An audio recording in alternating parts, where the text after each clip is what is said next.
Hey everybody, welcome to The Point here on a Thursday. Hope you guys are all doing well. Back again because we have lots to get into following our longest podcast ever yesterday. It was a 2-hour show, 2 hours and 10 minutes. I've done a 2-hour show in the past, but that was our longest podcast to date. I did have a lot to talk about because I was off for the previous 2 days. And again, I apologize for that. I've been doing a better job at just keeping on task and keeping myself focused and better, healthier routines here on the home front. Also, I apologize for my hair. If you've watched the video version of the podcast yesterday, Seamus pointed out he was right to. It was all over the place. I think the hair looks better today. Combed it about 100 times pre-show. Got to make it look good for the podcast here. But all things are good in the hood today, and following a big podcast yesterday, I have lots to discuss today around the sports world. A number of different things. I didn't get to baseball yesterday. We're talking about that today. I want to touch on college football. We'll touch on that tomorrow also during Big Money Friday, but I got my rankings. I want to talk about certain teams, paths, just interesting stuff there. Preview Thursday Night Football. Also touch on Josh Allen's injury in Buffalo, what I would do if I was the Buffalo Bills this week regarding him and their game against the Minnesota Vikings. And there's always some hockey stories to get into. And let's start there. Yesterday, I did not get to touch on the Evander Kane story. And, it's a nuanced event. It's a nuanced story because there's different layers to it. There's the personal nature of it, and then there's the team business side of what transpired Tuesday night with Evander Kane when the Edmonton Oilers are playing against the Tampa Bay Lightning. If you're not following the game, I was watching the game. I see Evander Kane along the boards. I see a guy come in. He gets sliced near the wrist area, basically very close to a tendon. I'm not a doctor, but I listen to people talk about it after the fact. And game halted. Play stopped. You saw stretchers come out. You saw both teams, the medical personnel of both teams, and this is where the game is second and the person comes first, where both medical personnel are working together to make sure Evander Kane is stable, to make sure that he's safe. And eventually they get him on the stretcher, they wheel him out, they give him to a hospital, and he has to have emergency surgery on that cut. Now, this happens every couple of years. Do you remember Erik Karlsson? Where he tore his meniscus. This was in the playoffs. Or it might have been he tore his Achilles, pardon me. Or worse injury. He tore his Achilles on his skate cut against the New York Rangers. That was a scary incident. I remember it happened to actually Rich Peverley. He also collapsed. Rich Peverley had a tough career when it comes to injuries and things of that nature. And then, as always, there's the one that comes to mind for me every time this happens. I was a young kid. This is Richard Zednick. This was early 2000s. He was a Florida Panther he was a Florida Panther time. And if you recall, he got sliced in the throat. And I'm talking about it, I'm quivering because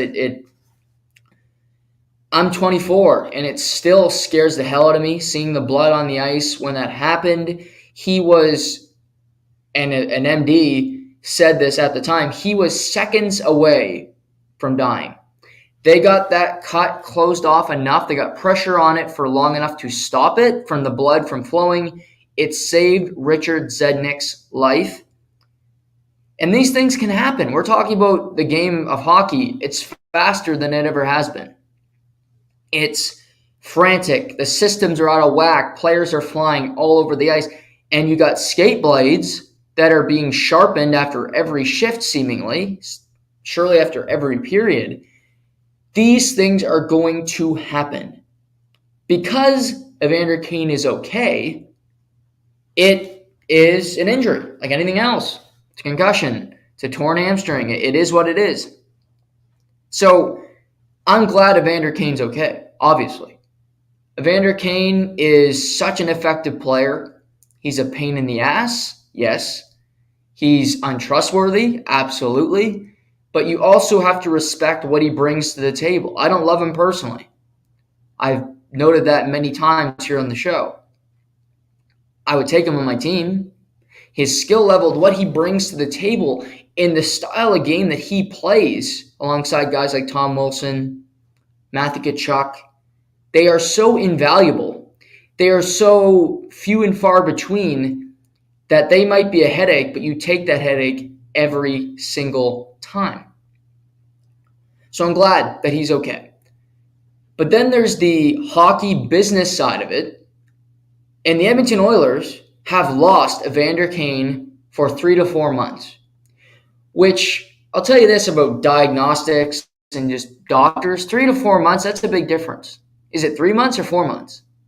Because if it, what's today? November 10th. So if it's 3 months, that's February 10th. 4 months is March 10th. That's a big difference. Tell you why. I'm going to go through a couple things here. The Edmonton Oilers are playing in the Pacific Division. They've had a decent, not great, start to the NHL season. But let's be honest, 2 teams have had really good starts to this season in the NHL. Vegas and Boston. Yes, New Jersey's been fantastic. Nobody's happier about New Jersey than me. Seattle, also a very good start, but they're right there with everybody else. Vegas and Boston are ahead of the pack. Everybody else is treading water, period. So Edmonton's right there with everybody. With Seattle, they're ahead of Calgary, they're ahead of Vancouver, they're right there with LA, but they have games in hand. So they're right in the mix. They have the best player in the world.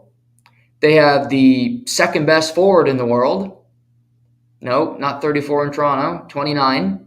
They have the 2 best forwards in the world. They got a goaltender that's trying to figure it out, Jack Campbell. They got a defense core that I still don't trust, but I have a topic coming up about defense cores around the NHL, and that's just an observation from my first month of watching hockey.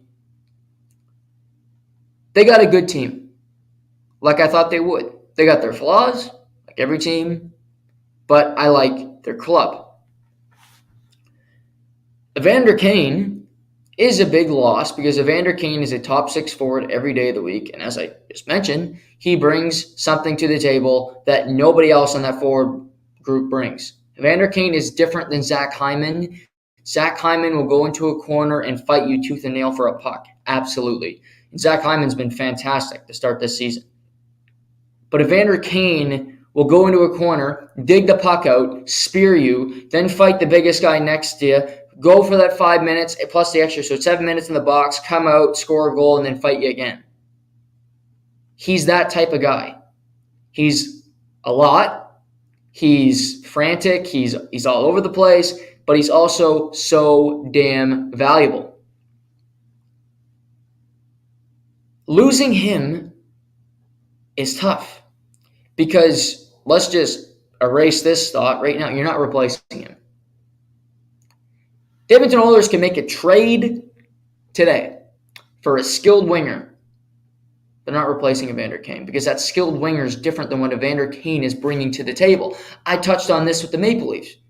They thought as well, Jake Muzzin's career is over. Great, we can replace him. Who are you replacing him with? That's one thing to say we have the money to replace a valued piece. What are you putting in his slot to replace him? Kyler Yamamoto is not replacing Evander Kane. Clem Costin. Jesse Puljujärvi. These pieces are not Evander Kane. They never will be. The Edmonton Oilers have a few options here. We've heard it's a 3 to 4 month injury, which is vague. Well, could it be 5 months? My first thought when I saw this injury is how can the Oilers use this to their advantage? The Edmonton Oilers are playing this season for one reason and one reason only, and that's to win the Stanley Cup. There are teams that are playing to get a draft pick. There are teams playing hoping to get to a playoff spot, to get some money for their franchise, building, pay off that rent, whatever it might be. The Edmonton Oilers last year made it to a conference final. Fluke or not, they got there. Once you get to a certain place, your expectations rise, in particular in a Canadian hockey market. The Edmonton Oilers are in a position where I believe they will be fine if Evander Kane does not play another regular season game. That doesn't mean they're going to go 60-0 every many games they have left down the stretch here. But that I also know they're going to play San Jose a ton, who stink. They're going to play Vancouver, who's not very good. And I already think, yes, they've lost to Calgary twice. Calgary's got their number, but Edmonton's better than Calgary. Just an observation, just a thought.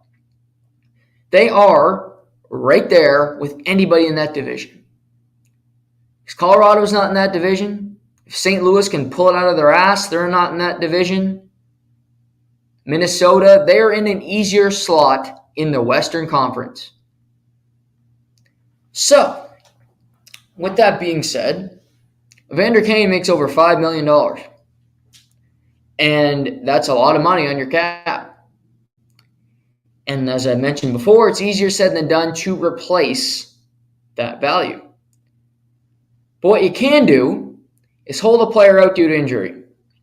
And I heard Nick Kypreos say this yesterday on Sportsnet Radio, 590 The Fan, want to give credit where credit's due, that this injury is, you don't know. It takes a long time to recover from it. They can say 3 months. That doesn't mean you're going to be back in 3 months. Players can go on injured reserve. They can come off after 10 games. That doesn't always mean they do. Because it might be more severe. You might get back on the ice. Something happens. You tweak something. Injuries are, that's what they are. The injuries. You can't predict when a player is going to be back because you can't. It's one thing to say this is what's happened in the past, but one person's body is different from another's. Now, Evander Kane's a competitor. I think he'll work his ass off to get back. But if I'm Oilers brass, I am pulling a Tampa Bay Lightning, and there's nothing wrong with this. The salary cap is in place. I am pro salary cap because Rangers, teams like Montreal, Toronto would spend mountains of money to buy their players, to build super teams, to be the NBA. And really, the NHL would become baseball, where 4 or 5 teams can win every year, and then you have your outlier, the Tampa Bay Rays, who are just better at drafting than everybody, and you have your dynasty teams like Houston that just figure it out. Now, I still don't think Toronto would win because they'll find ways to lose every game they play. But that is the system. I like this NHL where Colorado can be really good. Colorado does not have the pocketbook of a Toronto. It's ownership. They don't have that kind of money. But Tampa can be in 3 straight Stanley Cup finals. Why? Because they are better at drafting, better at developing, and better at finding talent at the trade deadline than almost anybody in the league. You're telling me Blake Coleman wasn't a good ad? Nick Paul wasn't a good ad? These players that they bring in bring value. David Savard helped them win a Stanley Cup. They find ways to contribute. If I'm Edmonton, Evander Kane does not play another shift in the regular season. He's not ready to come back. He's not physically ready. That cut, he can't shoot. Make it up.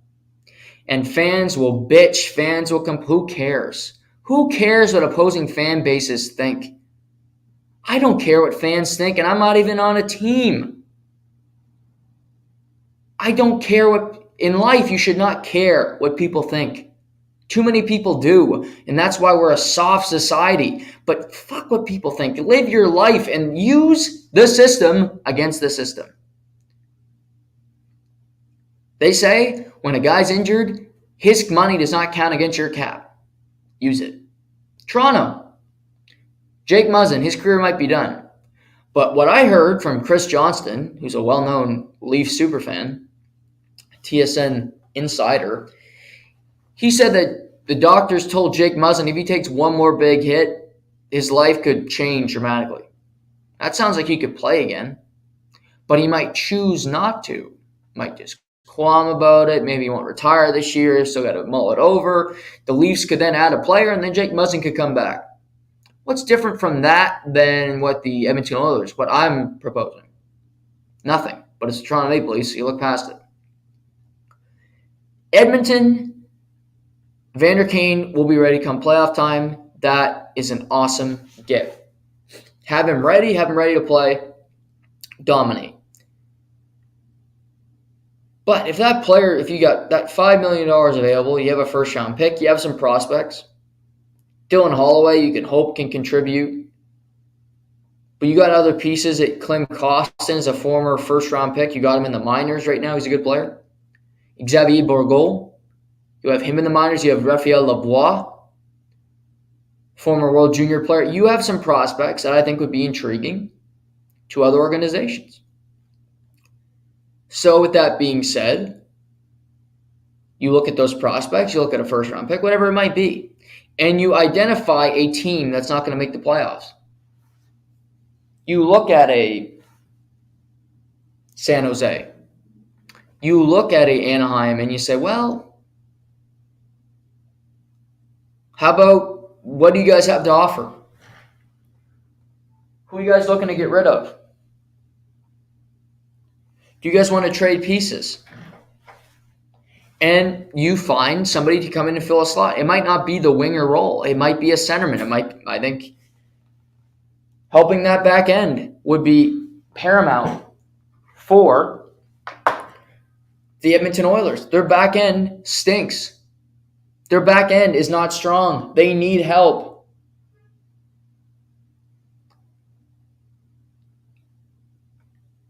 Identify a player on one of those teams and trade for them. Use Evander Kane. Keep him on long-term injured reserve. If the injury has to be fibbed for a couple weeks, do it. That's the system. Get a good defenseman and move on. They are not a team equipped right now to win a Stanley Cup with their defense corps. Cody Ceci and Evan Bouchard, who makes me just, it aggravates me to no end. You can replace, you can help your defense corps with this injury. There are opportunities every time you step on the ice. There are opportunities everywhere you look. You just got to find that opportunity. This injury is horrible. The best thing is Evander Kane's okay. He will recover. But you need to use this injury to your benefit.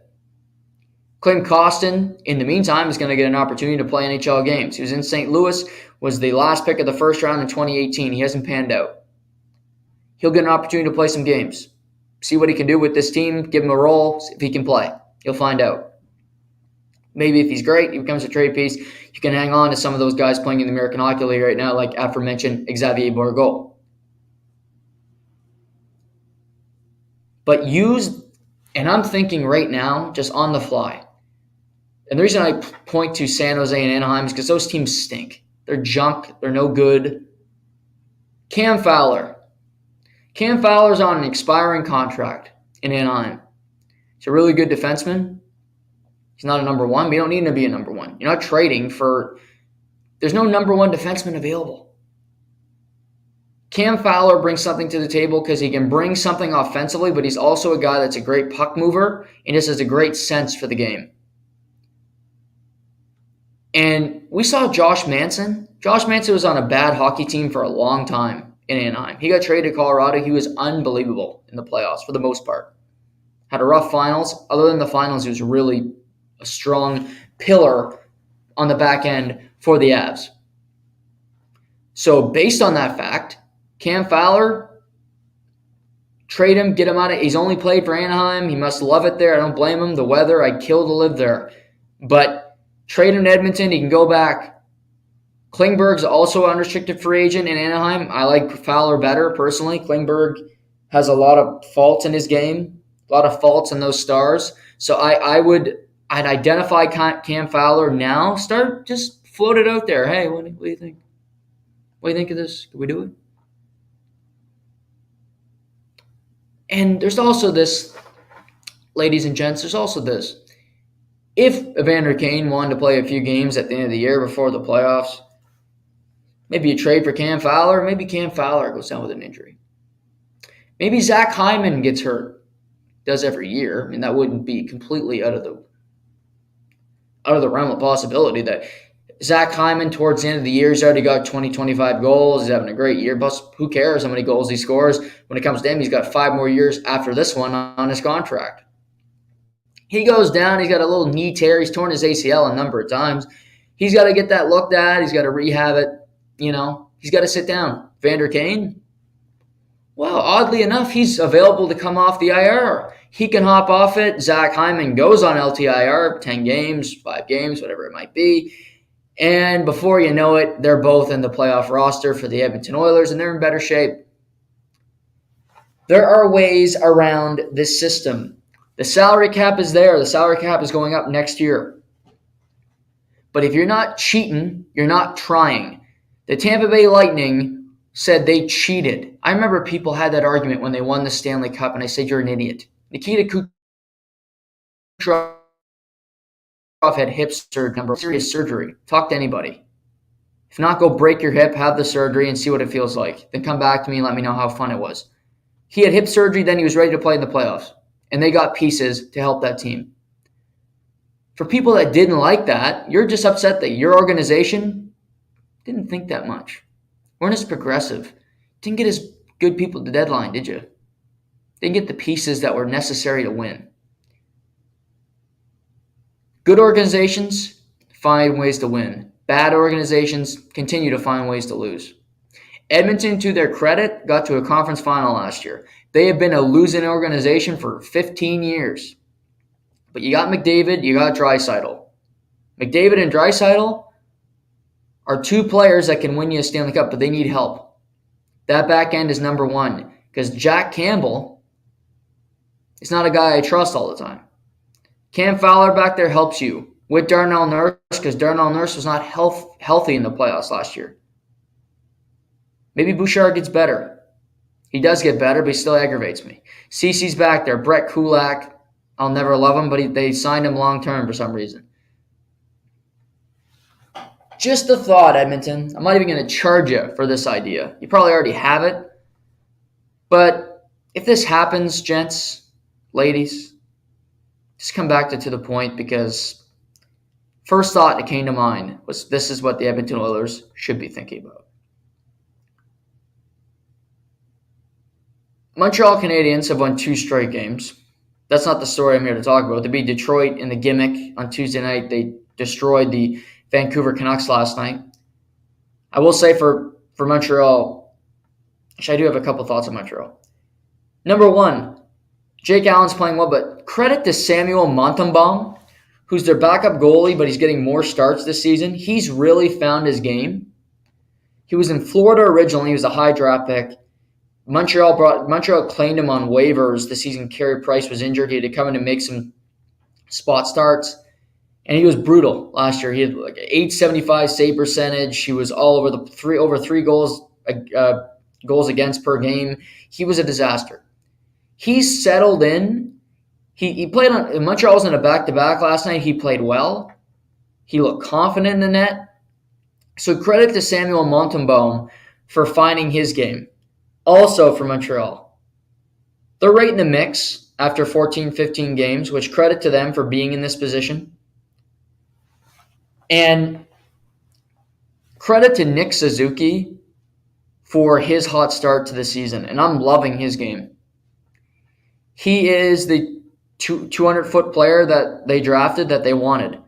He is doing everything on the ice to help them win. He is Bergeron-esque. He's not Patrice Bergeron because Bergerons don't grow on trees.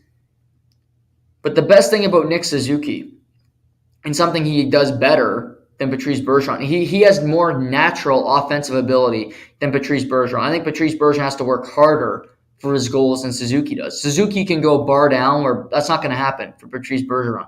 Bergeron has to get to the front of the net. He has to get in high-quality scoring areas because otherwise he's not scoring from far out. Just not that type of player. Both great, but Suzuki has the in-tight skills. Cole Caulfield's had a really good start to this season. Kirby Dach looks more and more confident as the game goes on. He's so big, he's bound to be a good player. He went 3rd overall.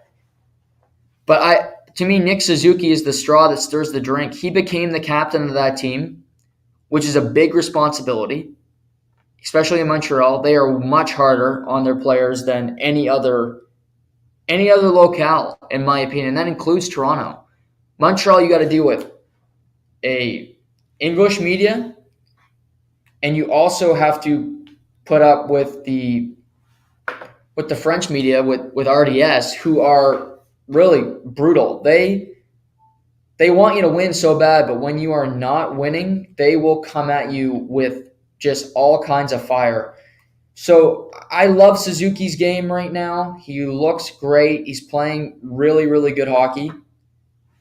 And credit to Montreal for being in this position at this point in the season, because I didn't expect much from them, frankly. I didn't expect them to be a playoff team. I didn't expect them to be in a good position. But they're winning games. And the best thing I can say is that they're in almost every game. They won in the gimmick against Detroit. They beat Vancouver last night. Over the weekend, they were in a tough game against Vegas, but they hung in there. They battled until the last minute. So Martin St. Louis, who I didn't love as a hire because he didn't deserve it, but he's had this team playing like he did as a player. They're definitely underdogs. They're definitely going into most games not as skilled as opposing teams, but they're playing tough. They also win 2 games this week without Josh Anderson because he was suspended. But I go to Jurek Slafkovsky, who was suspended 2 games last night for his hit on Matt Luff. I don't believe that was a suspension. Slafkovsky's a big, big man. He's an awkward skater, and he's just bigger than most people he plays against. Point blank in the period. Matt Luff, if you didn't watch the game, about 5 minutes and 35 seconds left in the game. The game is tied. Matt Luff's along the boards, and my biggest pet peeve about anybody playing this sport, when a guy's coming at you and you have the puck and you turn while they're skating towards you, that is not checking from behind. That is you turtling, and that is you wanting to get checked from behind. Matt Luff turns the last second. Slafkovsky hits him from behind. Detroit's pissed off. They want to take their pound of flesh. And then Matt Luff is out 10 to 12 weeks. 10 to 12. So that's 3 months. Say the longest time for Matt Luff, who's getting an NHL opportunity. Likely won't be there when he gets back from injury. You did that to yourself, my man. Slafkovsky might have hit you, yes.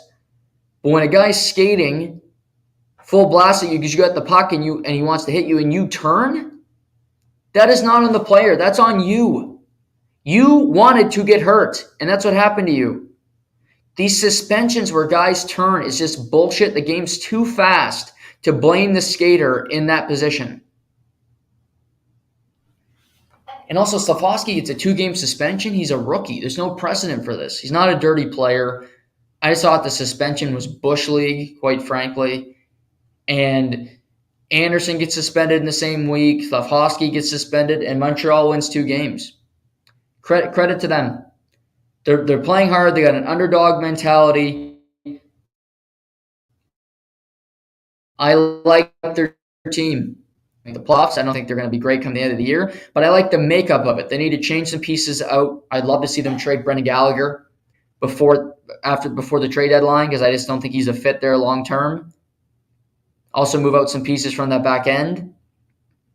But credit to this team for fighting early on in the season and staying in it. Pose that to Ottawa, who just continue to find ways to lose. I give more credit to Montreal, because Ottawa supposed to be a better team, and we just haven't seen that consistently from the Ottawa Senators. Before I get to Florida last night, because I watched a lot of that Florida Canes game, and I also watched Washington-Pittsburgh through that game. You know, the offside curse and the challenge came back just to slap me in the face again last night, everybody. This was a late game, so if you were in bed, I don't blame you, because the last game of the night was Minnesota and Anaheim. Not exactly a game that just screams let's stay up on a Wednesday night to watch this through. Which, believe me, if you went to bed, you made the right decision because it wasn't a good game whatsoever. But what I will say about this game, Kirill Kaprizov had a great night. No big surprise there. The guys had off to a great start to the season. Minnesota gets a win. But in the middle of a boring game where Anaheim, like most nights, they're going to lose, Trevor Zegras pulls off the Michigan, which, if you don't know what the Michigan is, look it up. Puck on your tape, you wrap it around the net, you go top shelf over the goalie's shoulder. He did that. Beautiful goal, big celebration from Zegras. All that they can celebrate this year in Anaheim because it's just completely gone to hell. But there's no celebration. It's completely called back and it's muted because about 20 to 25 seconds earlier, the Anaheim Ducks were offside entering the zone. It had no bearing on the play. It had nothing to do with the goal. It had zero to do with the play, the goal, anything. It's called back. Takes away a beautiful goal, and this offside challenge system completely fucks with your boy again. I mean, I can only say on this show how much I hate the challenge system. I hate it so much. But you take away a Michigan goal from somebody on a bad team that have nothing to celebrate. I hate the system. Hate it. Why is it there? It doesn't help the game. It doesn't help the product. I would prefer if the people in the penalty box just blew the whistle. Let the horn go. Let people know, okay, yep, no, that was offside, actually. And we're going to bring everybody back. I'd have more satisfaction from that than anything we've seen with the challenge system because guess what? It's all subjective still. The challenge system it's an opinion. It's not based on fact. It's not stats. It's not data. It's just, I think that was offside. Goalie interference is completely a subjective thing. It's just like at home. They're debating it. I think that was goalie interference. Hearing into them, it's not, okay, we have a certain code. This is how we call it. No, that was definitely goalie interference. Why do you say that? Well, I just think it. There's no system for it. There's nothing. This system doesn't help the game any which way. I try to improve the game every time I come up with ideas. I have a simple idea to this. Burn it.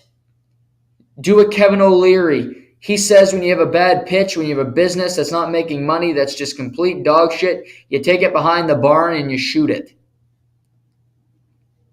That's what I recommend with this challenge system in the NHL. Take it behind the barn, shoot it, then get another gun, shoot it again to make sure that it's dead. And then bury it way, way deep like they did in Goodfellas after Joe Pesci stabbed that guy to death. If you haven't seen that scene, watch the movie. But my God, I stay up late hoping to find something, a nugget to talk about on the show, and all I can talk about is this stupid system. Trevor Zegras, insanely talented, fun kid, great personality, plays on a crap team. We get that. But give us something late at night watching an NHL game on TNT. I'm watching simultaneously Anaheim in Minnesota, and I'm watching the pathetic Lakers play the Clippers. Lakers are now 2-9, by the way, if you didn't know. LeBron James Lakers, 2-9. Be 2-10 after tomorrow. They got my Sacramento Kings tomorrow night. Sacramento beat the Cavs last night at home. 4-6. Just eking our way towards 500. Eking our way there. Before the challenge last night, I watched the Canes Panthers, which was an interesting game in a sense.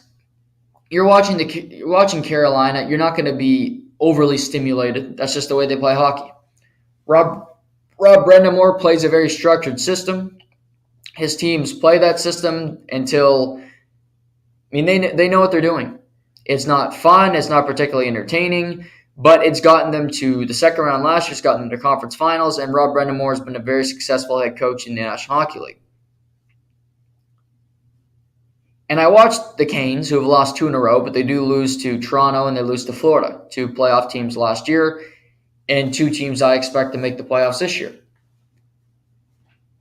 And it's clear that what I am most impressed with the Carolina Hurricanes, watching them 2 games in a row, the Panthers and Toronto did not get to play their game against Carolina the past 2 games, although Carolina lost both games. That's going to happen. Toronto was in a muck-it-up game, not a whole lot of shot attempts. They didn't get a whole lot of high-danger scoring chances. They just had more creative forwards that could finish in the big moments, and they win 2-1. Carolina did not allow Austin Matthews, did not allow William Nylander, Mitch Marner to get much open ice. It was all muck it up in your zone, take away the neutral zone, no speed, nothing, and that's Carolina to a T. That's Rob Brendamore. Last night I watched Florida, and oddly enough, I came away from the game and I said it was an impressive win for Florida. They're without Aaron Ekblad, who's due to return Saturday afternoon, against the Edmonton Oilers. They're without Matthew Tkachuk, who was serving the second game of his 2-game suspension. Or, no, that was the first game, First game of his 2-game suspension, which is another BS suspension, but we'll move on. The Panthers morphed into a new team this offseason. Bill Zito, the GM, saw a team that was high-flying last year under Andrew Brunette, who had no systems, was similar to Bruce Boudreau, if you will, where the team just played run-and-gun hockey, and they would play 6-5 games against the Toronto Maple Leafs, and that worked out in the regular season, and the team won the President's Trophy. But I think Bill Zito looked at the club and said, we're not going to win playing this style, because some nights our guys just aren't going to score goals. Well, last night I mentioned you don't have your best defenseman. You don't have your most impactful forward so far this season for Florida. You have your backup goalie in net and Spencer Knight, and you shut out the Carolina Hurricanes. Why? The Florida Panthers are going to win this year because they have a mix of skill and they also have a mix of grit and toughness. But the skill that they have aren't exactly run and gun. Mackenzie Weegar is a run-and-gun defenseman. He makes a lot of mistakes on the rush. He jumps into the play. He's a risk-it-for-the-biscuit type of guy. John Huberdeau would not know defensive positioning. It slapped him in the face. He knows how to make great passes. He knows how to cheat in his own zone. That's his game. It's worked out for him. He's a fantastic player. For this Florida team, they got guys that are going to grit. They have Patrick Hornquist. Carter Verhaeghe's an excellent forward, but he is not a just run-and-gun guy. I think he's got more structure than people give him credit for. Sasha Barkov is as talented as it gets, but he's also one of the most defensively sound centermen in the National Hockey League. 200-foot game. He back checks. He's there when you need him to. Sam Bennett is a gritty guy. He comes from a system. He played in junior under a Sutter. He played for a Sutter in the National Hockey League. He's played for tough coaches where he was scoring more in junior, but since he came to the National Hockey League, it was about, yes, he was a high draft pick, but it was about playing good defensively. It was about being a tough guy to play against and being accountable for your teammates. Sam Reinhart's more skill, but you get my point here about this team. They also got Radko Gudas on the back end who will bring it to anybody, and Aaron Ekblad's tougher than you might think. The Panthers can be the Hurricanes. I think they're more skilled. I think they have more options offensively than Carolina. Carolina's got Aho, they got Svechnikov, and they got Marty Necas, who's got 17 points in his first 13 games, and he's off to a hot start. But I would take Verhaeghe, who's a secondary person. I would take Sam Reinhart over Jesperi Kotkaniemi or Jordan Martinook or Teuvo Teravainen, quite frankly. Both teams have their positives. I love Carolina's blue line. Brent Burns is fitting extremely well with Jacob Slavin, a genius deep pairing by Rob Brendamore. Brett Pesce is defensively sound. He's great. But for the Panthers, if they're going to be a successful team this year, their goaltending needs to find it. Spencer Knight starts last night. He had 40 saves, and after the game, I couldn't believe there was 40 shots against. Because he didn't have many tough chances.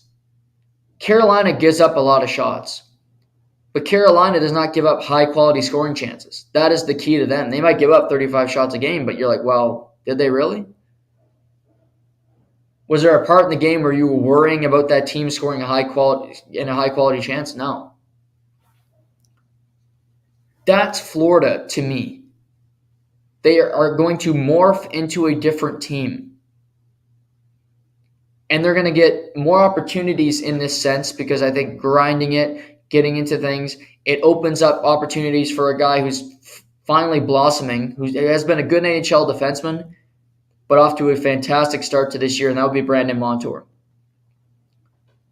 Brandon Montour is on his third trip of duty. Started in Anaheim, really good as a youngster. Highly touted, and he gets traded to Buffalo because they're selling, and Buffalo's trying to get better at the time.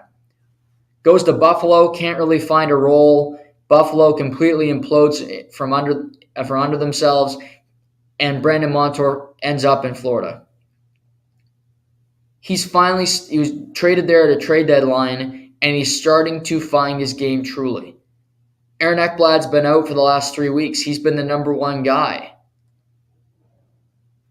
He is second on the team in points behind Matthew Tkachuk. He's not afraid to jump up into the rush. He's more and more confident with the puck in his hands, and he makes a great exit pass out of his own zone. He's just the defenseman you don't think about as being a really high-quality guy. He is, Brandon Montour.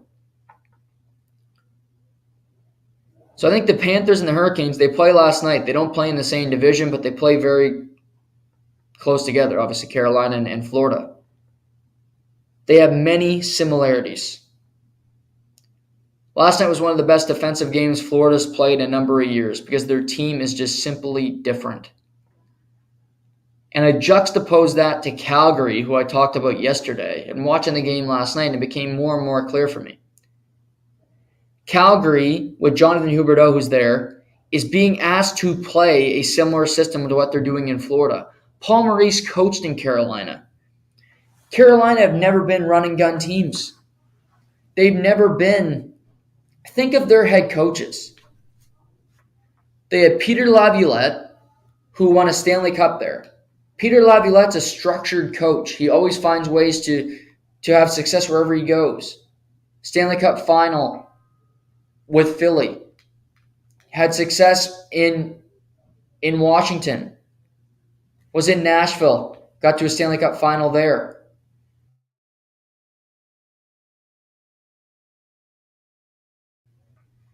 Maurice, same thing. Paul Maurice hasn't won a Stanley Cup, hasn't got to a Cup final, but he's got that same pedigree. And then Rob Brendamore. Rob Brendamore's teams play like he did as a player. Rob Brendamore didn't get to the NHL because he was uber skilled. Rob Brendamore got to the NHL because he refused to give up, and he played extremely hard night in and night out. Now that's what he demands from his teams. Daryl Sutter's a hard-nosed coach. And why was Calgary struggling last year and then they made the switch at coach? They didn't play very structured. They didn't play well in their own zone. They like to cheat. They did stretch passes. Daryl Sutter came in and said, enough of this. We're going to be accountable to everybody. We're playing a 200-foot system. Our forwards are going to get back. And Jonathan Huberdeau is not used to that. I mentioned he's a fly-by-your-pants kind of a guy. He'll fly out of his zone early. He won't pick up on his defensive assignment. And when you're not picking up your defensive assignments, and I'm sure he's hearing about it every day from a coach like Daryl Sutter, and then offensively you're not producing, what good are you? Not much. The pressure of not scoring, and then you're not fitting into a system and your team's losing, that's tough. To me, I look at Florida, They traded Weegar and they traded Huberdeau because they both had the same problem. They didn't play a structured game of hockey. They both like playing run and gun because it's what got them to this point. There's not many seventh-round defensemen that make it to the National Hockey League. And not to mention that make a top 50 list that most view as a really top-end defenseman, not that get 8-year extensions from their new teams. Mackenzie Weegar did. Really good offensive defenseman. Jonathan Huber. But he was comfortable in his lifestyle in Florida. He knew the way they played. Quenneville was more open than any coach he had, and Andrew Burnett, par for the course. He stayed with what got him here. Well, now he's in New Jersey playing under Lindy Ruff, and that team that plays a hell of a lot different.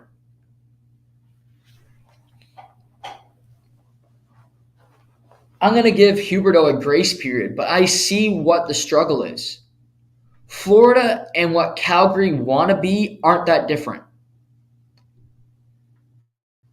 Calgary's a team. They want to be, but they don't play that way. You look at these two teams right now. Both have goaltending issues. Both have had Barkov's only got 3 goals on the season. He hasn't exactly blown the doors off. Huberdeau hasn't been great. Kadri's been pretty good, but he's got to fit in. Sam Reinhart's got 1 goal. A center iceman, you're looking to fill a role. They're not that different. But I saw a team last night, and it's a 1-game sample size. But I saw a team play a game they want to play. And it's easier to establish a system when you're playing a team that wants to play like you do. Carolina will want to play like Florida. When Florida plays Toronto this year, that's different. Because last season, Florida would play with Toronto. They would play that way. And there's still many players from the roster last season. I'm curious to see under new head coach Paul Maurice, do they revert back to their old tricks? Which is, I think, what's happened with Florida a number of times this year when they haven't had a great start. Out west, they didn't play that well. Why? You're trying to jump the shark. You're trying to get back to old habits. You're an alcoholic. You're trying to drink again. You take a sip of liquor, you're off the wagon. Half of this system is just embracing it. Not going back to what you were, but finding your new vision. Now, that doesn't mean Florida's going to win the Stanley Cup because Paul Maurice thinks this system's going to work. But I think Bill Zito, notice with Andrew Burnett, notice with that team is, we won the President's Trophy, and we weren't even close to winning the Stanley Cup. Yeah, we got to a second round. We got swept by the Tampa Bay Lightning. We'll never beat them playing this style. With our goaltending shaky and our bad systems and our forwards not back-checking and our best player not having a pulse when it comes to his own zone, I don't see us winning games. I think that's a fair read from Bill Zito. And half of it is just opportunity. I think Vegas thought Peter DeBoer was a pretty good head coach, but they saw that Paul Maurice was available. That Bruce Cassidy was available. And they said, you know what? Bruce Cassidy's had all kinds of success in Boston his entire career there. That's all he's had is success. Why wouldn't we grab him? We'd be idiots not to. Let's let Peter DeBoer get another job. He did. Went to Dallas. Good start to the season there. Sometimes you don't know you need a change until it punches you in the face. Two different thoughts. Florida knew it because they saw what happened last year. Vegas didn't make the playoffs. They could have said, you know what, we had the third most injuries in the National Hockey League when it comes to man games lost. Jack Eichel barely played, didn't play 20 games. Mark Stone missed 40. Robin Leonard missed 35. Of course we didn't make the playoffs. We didn't have anybody available to play. We were playing AHLers. That's a logical argument. And you could have ran it back with the same coach and the same ragtag group of guys.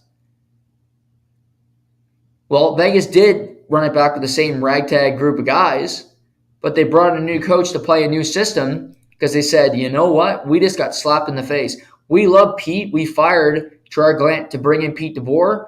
But Bruce Cassidy is a proven guy that's had success. We can't pass it up. So he's going somewhere else, and maybe he'll be our competition. Sometimes these things happen because they slap you in the face, and sometimes it's just so apparent. I said coming into the season, the two most interesting teams for me personally were the Calgary Flames and the Florida Panthers because of the trade, yes, but also how the two teams adapted. To this point, we're almost at the 15-game mark. Florida has adapted better because I'm seeing their system, the way they want to play hockey, start to come into their game. Calgary, I'm not. And part of that is your best player, Huberdeau, accepting it. Accepting the new system, accepting Daryl Sutter, and playing both ends and still getting a ton of points. Because what happened to Johnny Gaudreau last year? Johnny Gaudreau wasn't Mr. Selke, but he gave a shit. That top line, for all the old heads out there, were the best plus-minus in the NHL. 3 of the top 5 guys were Lindholm, Gaudreau, and Tkachuk when it comes to plus-minus last year in the NHL. That makes every person over the age of 65 pretty happy. Why can't Huberdeau do what Gaudreau did? He can, but it's about accepting it. It's about caring. Caring on one end can lead to success on the other, and that is so frustrating, I think, for some. It's frustrating for me. I can't imagine being a coach knowing you can still get a ton of points, but you know what? You can get a ton of points, and we can win. We can have success. If you just do this, please. To this point, we'll follow these teams all year on the podcast. We'll touch on them often. But today, the Florida Panthers have been the better team at adapting. Calgary needs to. And their the person that needs to step up and accept it the most is Huberdeau. Period. Also watched some of that Washington-Pittsburgh game last evening. I look at Washington and I'm concerned for them. Ovechkin is out there by himself. On that team, Dmitry Orlov is injured. Tom Wilson's injured. TJ Oshie is injured. They have so many injuries to important players. Anthony Mantha is injured. Half their roster is injured up front. They don't have anybody. Yes, they have Kuznetsov, but he's not a trustworthy player and he's not 100% committed all the time. So it's Alex Ovechkin with a bunch of guys, and the Pittsburgh Penguins had the perfect ingredient last night. They haven't won in forever. They lost 7 straight. They went out west and they stunk it up. Then they lost to Seattle and they returned home. But they get Washington depleted and they get a win. Pittsburgh, I expect to bounce back. I thought Pittsburgh would have a really good season. But I mentioned everybody's the same in the NHL right now. Everybody, other than the 2 great teams to start the year, and that would be Vegas and Boston, nobody's jumping off the page. Seattle's had a great start. It's mid-November. We'll see. But they're in the mix. Winnipeg has had a really good start to the season. They have 17 points in 12 games. They are tied for first in the Central. And they're tied with Dallas, which I did not expect. I did expect Dallas to make the playoffs, but they got a new coach. They got a good team in there. They're even winning with Scott. St. Louis off to a dreadful start. We've talked about them. Edmonton has 16 points. They're 8-6. They're right in the mix. They're right where they want to be. Point behind LA, and they have a game in hand. Calgary's got 12 points. They played 12 games. So they got some games to make up on people.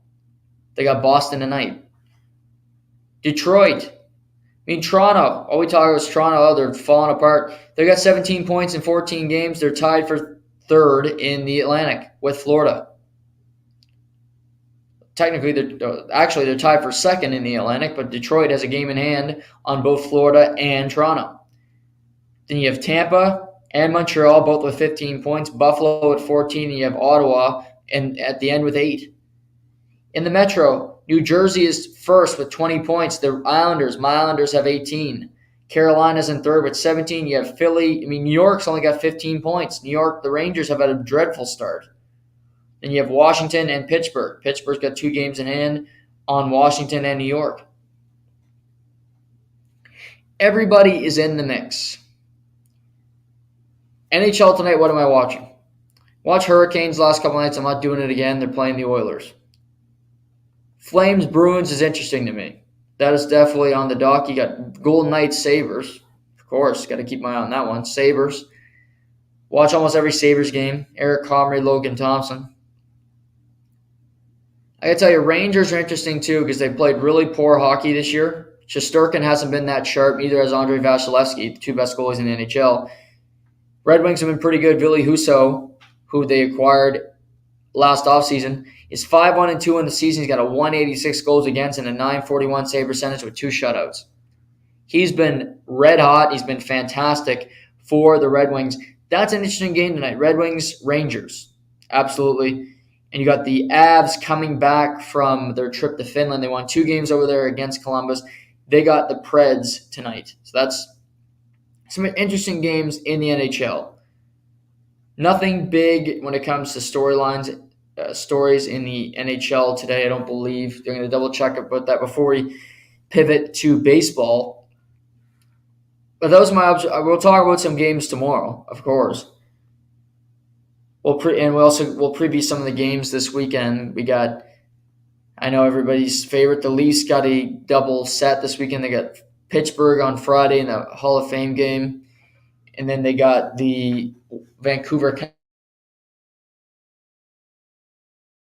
Canucks for the return of Matt Murray.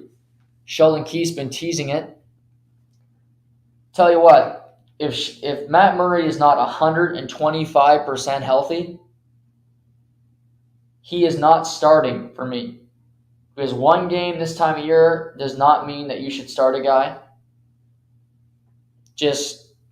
I don't understand it, but that's just my thought on the situation. Is why the hell would you do that? Also news today. Golden Knights put goalie Laurent Brossoit on waivers. He was their backup goalie the last number of years. He's a good goaltender, Laurent Brossoit. If I'm a team, I'd claim him. Toronto Maple Leafs, I would claim him, quite frankly. Add another goaltender to your system. He's a veteran. I think he will be claimed. I don't think he gets the American Hockey League because he's been a good backup goalie. Alex Galchenyuk signed an AHL deal with the Colorado Eagles. And as I've talked about before, I thought this might happen. PK Subban signed a deal with the mothership, aka ESPN, to become a full-time analyst. So PK is now working at ESPN. I thought he'd have all kinds of opportunity, and he does. He's at ESPN. Good for PK. No, very good for PK because I think he's a charismatic personality. I think he'll be good on TV at ESPN rather than signing a PTO or prove it is a better solution. He'll make good money at ESPN. He'll have many more opportunities to be able to partner with different people there that have a whole lot of power themselves in the media world. So good for PK Subban. Not a Major League Baseball. The 2022 Major League Baseball season is officially over. The Houston Astros are the World Series champions. Jeremy Pena is the hero of the season. Aaron Judge is going to be the American League MVP. National League, I'm not sure, but I think it'll be Paul Goldschmidt. St. Louis Cardinals did have 2 guys nominated, Paul Goldschmidt and Nolan Arenado. Pretty impressive there for St. Louis. But I look ahead and what to expect this offseason in Major League Baseball. Well, there are a number of high-profile free agents that are available. The obvious one is Aaron Judge. Aaron Judge is coming off 62 home runs, coming off an MVP, coming off a pretty disastrous postseason where he batted 167. Aaron Judge, to me, has 3 different potential landing spots. He has the San Francisco Giants, he has the Los Angeles Dodgers, which I don't understand from the Dodgers, or he can go back to play for the Yankees. There's always the chance an outside team jumps in, but I don't think they'll be able to afford him. Aaron Judge is a centerpiece of a really good team. The Yankees were a very good team this year. In particular, the first half, they were playing fantastic baseball. But in the second half, they fell apart, and that Yankees team was, quite frankly, a disaster. They just barely held on to the division title, and they survived the Guardians and then fell flat against the Houston Astros, getting swept. Aaron Judge is a great bat. He's a great player. He'll likely get you 50 home runs next season, but I don't think he hits 60 home runs again for the rest, 55 home runs again for the rest of his career. This was Aaron Judge's best season. He's 31 years old, and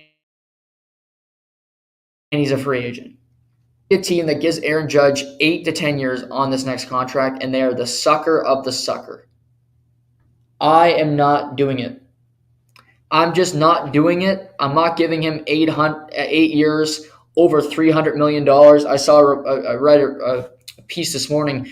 They thought the contract would be 8 years, $346 million. I am not doing that.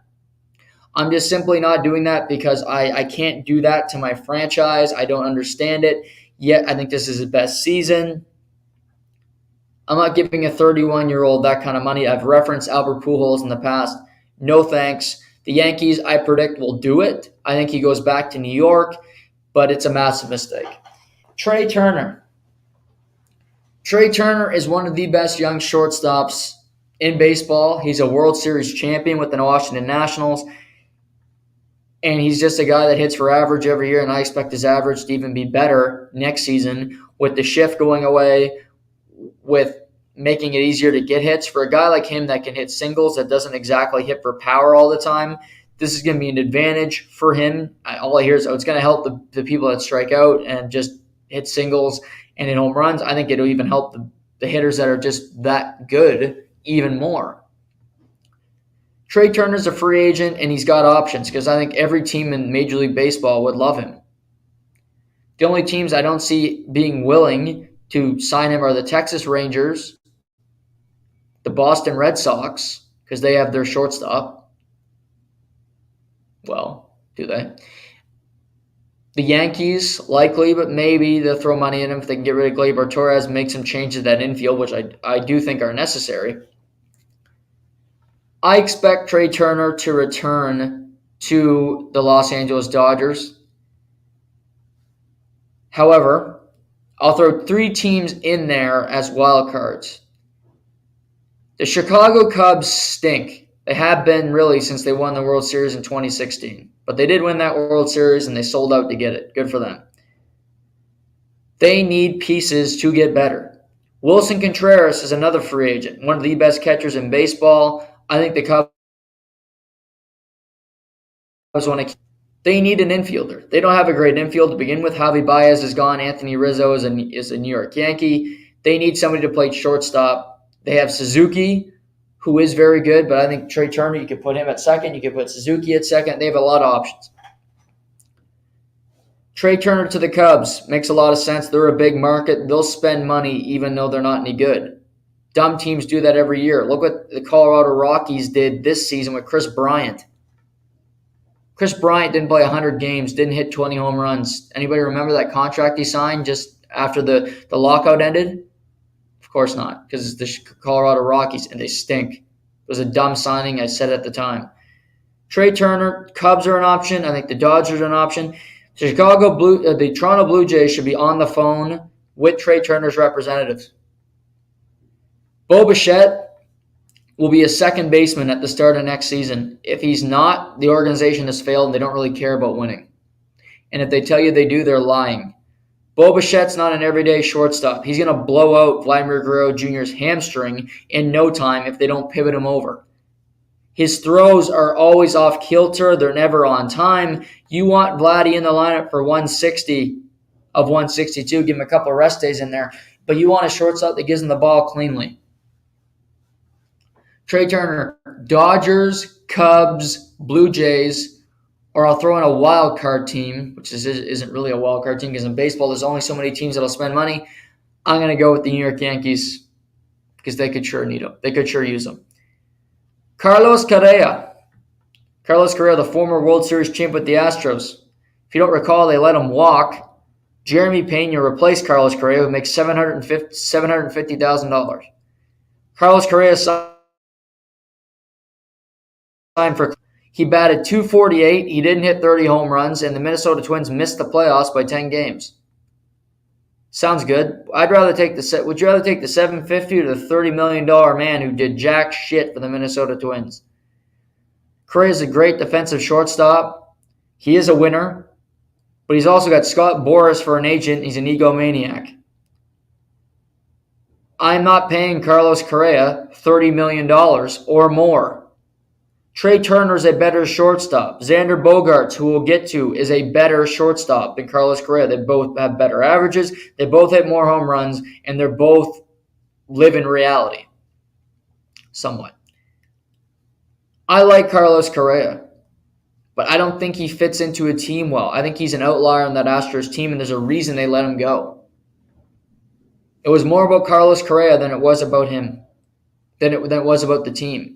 He was the show. I remember when he left, he said it was a mistake. He kind of wanted to go back to Houston. He kind of used them as leverage. Minnesota then signed him to a deal with, they had an opt-out clause. I don't have a great read where Correa is going to go. I mentioned Trae Turner. I think the Cubs are going to sign one of these shortstops. Turner, Correa, or Bogaerts. They're going to want to make a splash in free agency so that fans show up to the ballpark, show up to Wrigley next year to watch some games because their season was over in mid-May. It likely will be again this year, but you want some kind of an attraction to go to the ballpark. Cubs, I could see. I don't see him as a fit with the Blue Jays. They already have enough problems with, I think, staying focused and just being complete. I think the Yankees and Correa make too much sense because I think both of them fit each other so well. I think Garrett Cole's an arrogant guy. I think Correa's an arrogant guy. They were teammates in Houston, so they have that connection. If Aaron Judge leaves, which I doubt he will, but again, if he does, the Yankees will have to do something because they have to remain competitive. Aaron Boone's on a year-to-year basis. Brian Cashman is hanging on by a thread. So you need to do everything you can to remain competitive. Correa at shortstop would do that. I don't think it'd be a good signing, just like I don't think the Judge would be a good signing. But keep your eyes open. Jacob deGrom opted out of his contract with the New York Mets, which is pretty hard to believe because Jacob deGrom is always injured and he's not reliable. He gives you about 10 to 12 starts a year, but when he does pitch, he's one of the best pitchers in baseball. But Jacob deGrom's in his mid-30s, and there's a lot of wear and tear there, and he's had Tommy John, and there's more red flashing lights than the green to go and sign this player. I'll be the first to say it. Jacob deGrom's got all kinds of talent. If I'm a team, I am not signing him unless the price is right. Unless I have a staff that can withstand him being out for at least half a year. For instance, if I'm the Toronto Blue Jays, I'm not calling in Jacob deGrom. Because you saw what happened with injuries last year. You didn't have the staff to withstand it and go deep in the playoffs. I think the Mets really want Jacob deGrom to come back, which is crazy because he's half the reason they got into problems in the postseason. Jacob deGrom's only played for the Mets. I think he likes it in New York. I think teams will be aggressive to get him, for sure. I think the Dodgers would love to have Jacob deGrom. He would help their staff a ton. Walker Buehler, if you recall, is out all next season, Tommy John surgery. So the Dodgers are in business for another starting pitcher. They got Julio Urias, who's fantastic. Tony Gonsolin's a free agent, as is Tyler Anderson, so both those guys could exit Los Angeles.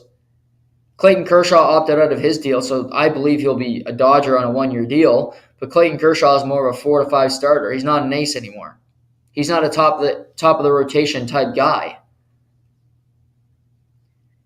Two options for DeGrom. He either ends up a Dodger or he ends up a Met. I know that sounds predictable. This is baseball. Players don't leave big markets. Dodgers are desperate to win. They have great regular seasons. They always win the National League West. But in Los Angeles, in Russia, in Chavez Ravine, you don't play to win the National League West. You play to win the World Series. And Dave Roberts, if they lose again in the divisional series next year, he'll be out. He'll be gone from Los Angeles because, yeah, they'll have a great regular season. They get to the postseason. But if you lose to a division rival like the Padres again, good luck. Justin Verlander opted out of his contract today, so he's a free agent. Justin Verlander, I think he'll check. I think teams will call on him because he's going to win the Cy Young at 39 years old, which is incredible coming off Tommy John surgery. Had the best ERA in the American League. Had a sub-2 ERA in the American League coming off Tommy John at age 40. Yeah, he was 39, but you got to say age 40 because it makes it sound better, boosts his value a little more. If you're his agent, I think it's Scott Boras. You know Scott Boras will throw that in there. I think Justin Verlander will go back to the Houston Astros. He's had success there. He's won 2 World Series. Kate Upton seems to love it, his wife. He's got a family. Plus, the Houston Astros are in a position to win a World Series again. Alex Bregman's back. Jose Altuve, Jeremy Pena still making no money. Yordan Alvarez is still there in left field hitting dingers to Mars. They know how to build great bullpens. Their staff is fantastic. Framber Valdez is there. Christian Javier is still there. Christian Javier is a free agent, but I bring him back. Going back to Houston for Verlander guarantees that you have an opportunity to win a World Series again. It also guarantees you're playing in a crap division. Your only competition, the Seattle Mariners. Texas Rangers can spend more and more money if they want. It's hard to hear reports today that Jacob deGrom would love to play for the Texas Rangers. Of course he would. Why? Because Texas will throw money trying to win because they're desperate. Texas Rangers are like the University of Texas. They're trying to find an identity. They're trying to win games. Programs that have been nothing for a very long time. I like Verlander going back to the Houston Astros. Also, Dusty Baker signed an extension today. He is the manager for the Houston Astros next season. He's 73 years young. Good for Dusty Baker. Won his first World Series as a manager. And finally, Xander Bogaerts. This is the most intriguing one for me because I love Xander Bogaerts. He's a guy that can bat .300. He can hit 20 to 25 home runs. He's a very good defensive shortstop. And he doesn't cause any problems. I don't think he's got a big ego. He plays in Boston. I wouldn't know anything about him. I've seen him play live this year when I watched the Angels play the Red Sox at Fenway. I like Xander a lot. My instinct says he'll be back in Boston, but I also think if he was going to be back in Boston, he would have signed the deal already. They could have signed this deal forever, and they haven't got it done. I look at the Red Sox. They signed Trevor Story long-term in the 5th hour, in the 11th hour last season. It wasn't a great signing. Trevor Story had a pretty brutal first year with the Boston Red Sox. Their pitching staff, their best pitcher this year was Michael Wacha, who was a reclamation project. I don't expect Michael Wacha to be a great pitcher again next season. That's an outlier season for him. Rich Hill will likely retire. He'll be off the staff. There's nobody in Boston that's a great starting pitcher. I love Rafael Devers at third. He's a great player. JD Martinez is a free agent. He'll be gone from Boston. He's off the books. That's a positive. But this team needs multiple starting pitchers. Their bullpen's a mess. This team is in a rebuild mode in Boston. They finished last in the American League East this season. I expect them to finish last again next season because the Yankees are always competitive. The Rays are always competitive. The Blue Jays are young and will spend money to be better. And Baltimore's a good team. Baltimore might not be as good next year as they were this year, but they're still better than the Red Sox. The Red Sox are like the Cubs. They're a blue blood. They got rich families that you got to be competitive because you're the Red Sox or the Cubs. People will actually watch your games. They put you on Sunday Night Baseball. Doesn't matter if you're good or not. They put you on the primetime game because you're the Red Sox. But this team might spend money on Xander Bogaerts to bring him back. They might spend money on a Jacob deGrom, trying to lure him to Boston, trying to bring some starting pitchers there. But I think they'd be spending money for the wrong reasons. It's not to be competitive. It's just to say that they're trying to be competitive. The best move for the Boston Red Sox next season is to lose games and get better. Get some high draft picks, develop some prospects, and move on. You had a good wave of success, and knowing Boston, it won't take them long to turn it around. The Yankees are real close from falling off. They are. Because the Yankees don't have a whole lot of young talent that I like. Where Houston's got Alvarez, they got Pena, they got Bobby Abreu in the bullpen who's really good. Christian Javier is a young pitcher. Who on the Yankees does Gleyber Torres scream to you he's going to be great forever? Not me. Isaiah Kiner-Fiala? And yes, you can spend your way into being competitive year over year in Major League Baseball, but can you really look? Ask Texas. Didn't work out for Texas. They spent the second most money last offseason, over $300 million, and they were fourth in their division. Boston had the fifth highest payroll. They missed the postseason. Doesn't always work out that way. Because you can spend a shit ton of money, but if you go and you think you're buying Louis Vuitton and you're buying IKEA furniture, it's not going to work out. Your place is not going to look that good. You're not going to, people are going to come over and be like, oh, nice place. You need to buy quality and not quantity. That's what the best teams do. That's what the Astros did. They got quality pieces, Altuve, Bregman. I learned this from Steve Phillips this week on Overdrive. They traded a relief pitcher to the Dodgers for Yordan Alvarez straight up. Oy vey. Boy, the Dodgers could have used Yordan Alvarez in the outfield, not have Cody Bellinger slash 184, I'll tell you that. But it's the decisions you make in life, and some of them come back to haunt you. Really good World Series, really good postseason for Major League Baseball. I heard the ratings were pretty good. I thought the games were very entertaining. I'm looking forward to next year, the regular season, because of the changes to the game, the pitch clock, the ending of the shift. Baseball had to do this because the games are too long and the game was too boring. I love baseball, but it's a drag to get through a 4-hour game. You don't want to do it. If you can get through it in 3 hours, that's optimal. Pitch clock for pitchers should have happened a long, long time ago. You don't need 10 minutes to get set up, to get your shit. Just throw the ball.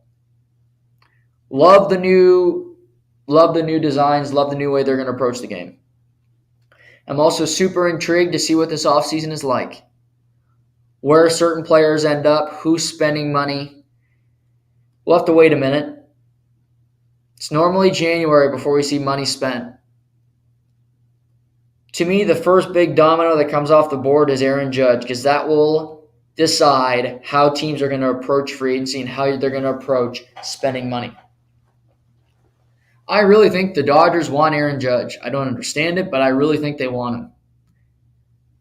And Trae Turner might not be a Dodger if Aaron Judge goes to LA, because apparently they're going to move Mookie Betts to the infield. I like Mookie Betts in the outfield more than I do Aaron Judge. Just saying. Put Mookie Betts in center. Get the hell out of Cody Bellinger. Cody Bellinger adds nothing to the table. I can slash 184. Major League Baseball offseason. All kinds of signings will happen. But Major League Baseball is not like the other sports. They take their time. Scott Boras got to leak about 80 stories before finally one of his clients gets signed. NCAA football.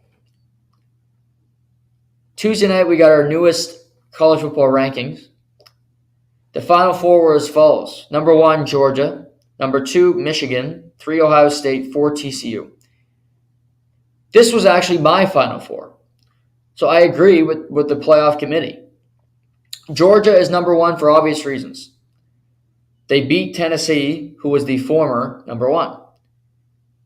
Tennessee, they decimated Tennessee. They've also beaten Oregon, who's in the top 10, who's a great team. One-loss team, only loss was to Georgia. Georgia's the best team in the country. There's no doubt about it anymore. There's no real, I don't think even the second team, Michigan, is that close.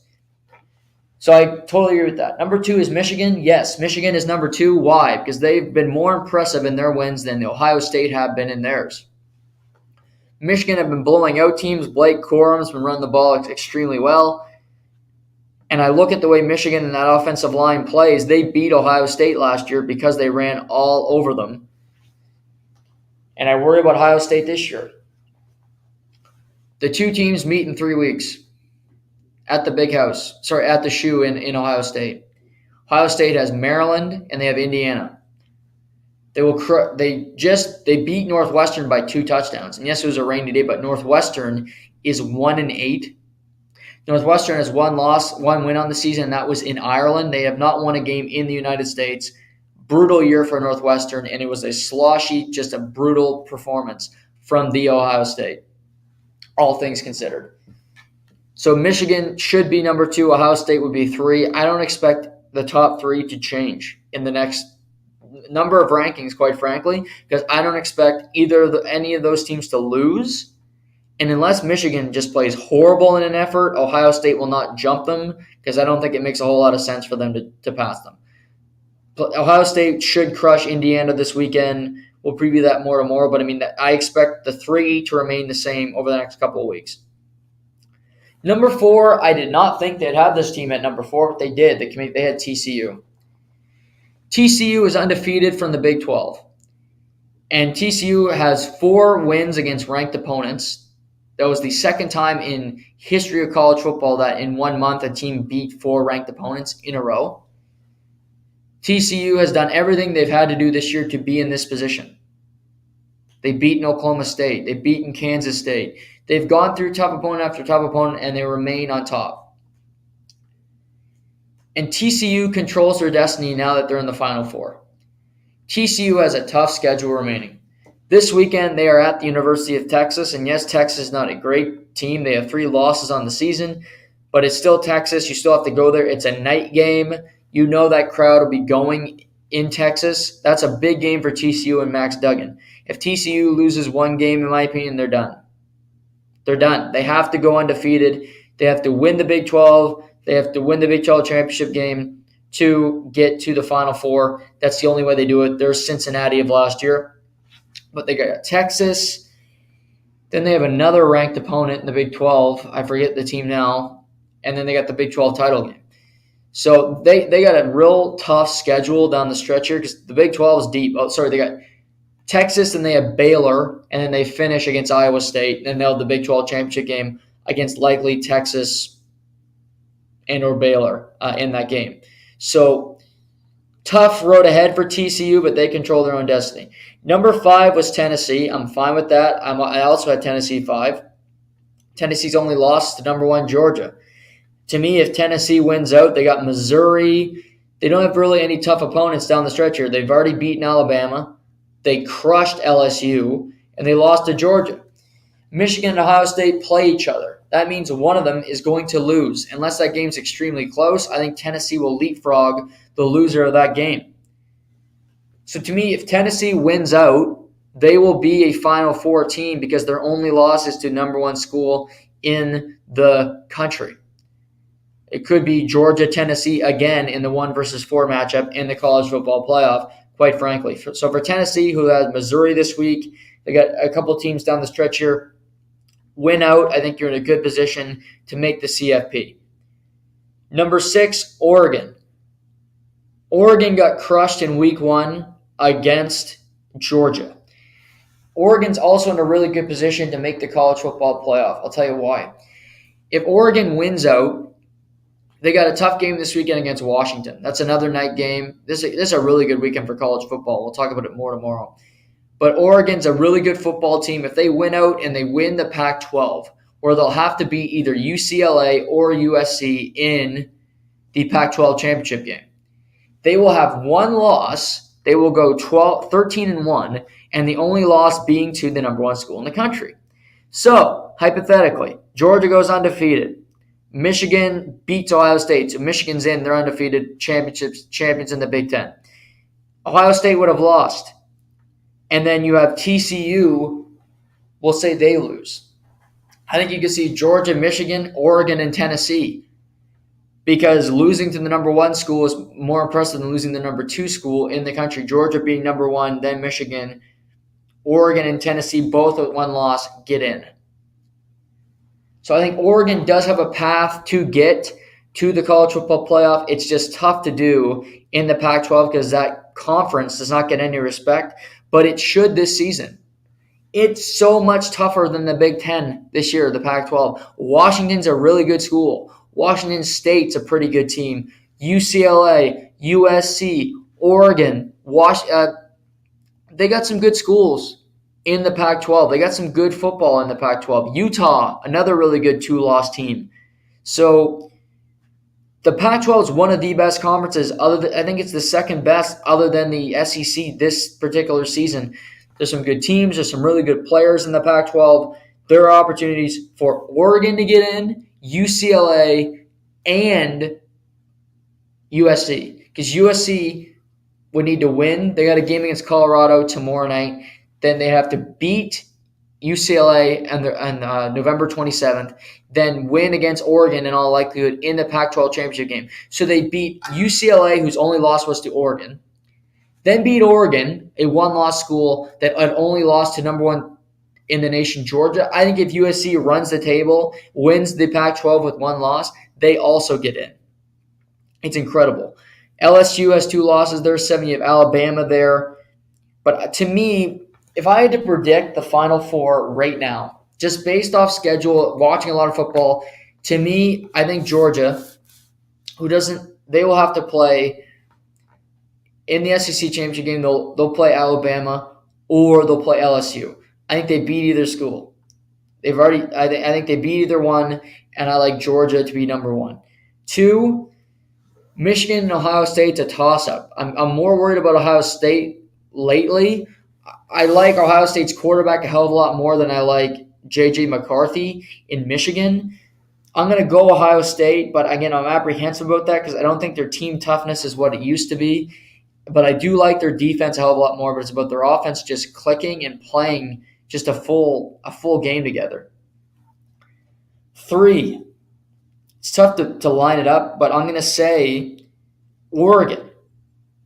I'm going to say Oregon is 3 because the reason Oregon will be 3 is because they'll have more impressive wins down the stretch than number 4, Tennessee. So I have Georgia, Ohio State, Oregon, and Tennessee. That's my prediction for the Final Four. Georgia, I don't see losing. Ohio State will beat Michigan. They'll play a crap Big Ten school on the opposite side in the Big Ten championship game. Oregon will have to have some really impressive wins down the stretch, including this weekend against Washington, which I think is an interesting game. We'll talk about lines tomorrow. That's one to watch, and that's one that I bet an underdog to at least cover that game because Michael Penix Jr. and the Washington Huskies can score some points. And Tennessee will not play in the SEC championship game, which will hurt them, but at the same time, their only loss will be to Georgia, where LSU can lose a 3rd game.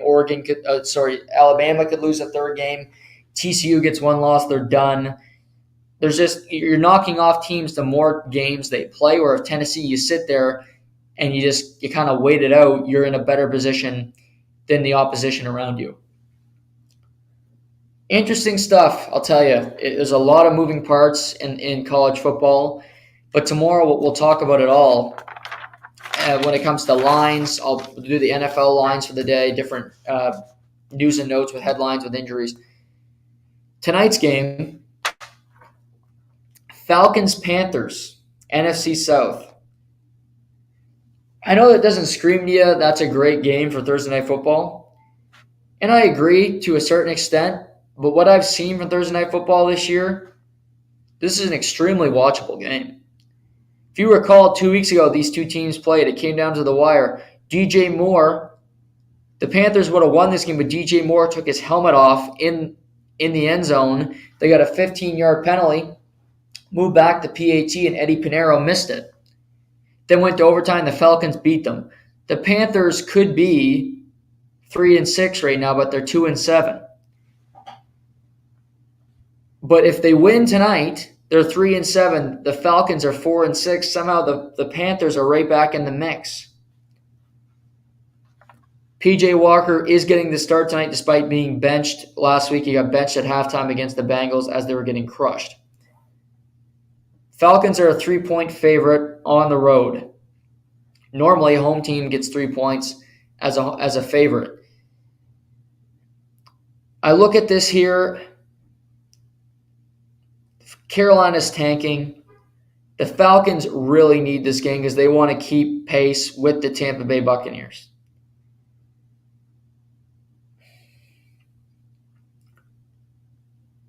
I do like – I always take the underdog, as you guys know. That's how I bet.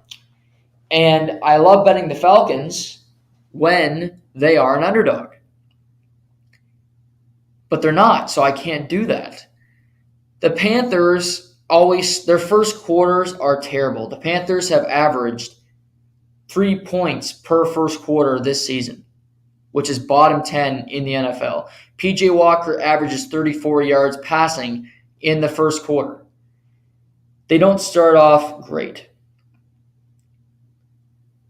PJ Walker can play, and he knows, I think, if he has another poor outing, he will not be the starting quarterback for the Panthers for the rest of the season. They have their bye week coming up. They can make changes. And Carolina, I think, will want to see Baker Mayfield to determine if he's worth bringing back next season if they're going through and they're drafting a quarterback of the future, or even if Baker's worth being a stopgap quarterback if they draft C.J. Stroud or if they draft Michael Levis or Will Levis or any of these great, good quarterbacks in this year's draft. I'm taking Carolina tonight +3 because it's a divisional game, and I just have a feeling about it. Plus, I only bet underdogs. The over-under tonight is 41. It was 35-32 in the first matchup of the season, but this is a Thursday night. Scores are normally low. It's -110 if you take the under. It's -110 if you take the over. So, same juice. Not a lot of confidence either way if you're taking it. To me, I take the Panthers tonight +3. I'm not taking them to outright win the game because I don't trust that. What I would do, I take Deontay Foreman over rushing yards total. I take Cordero Patterson to score an anytime touchdown tonight, rushing or receiving. Those are a couple of props that I like. And I would take under Marcus Mariota passing yards. Because they run the football, and that's the way they win games. Marcus Mariota is not a great passer.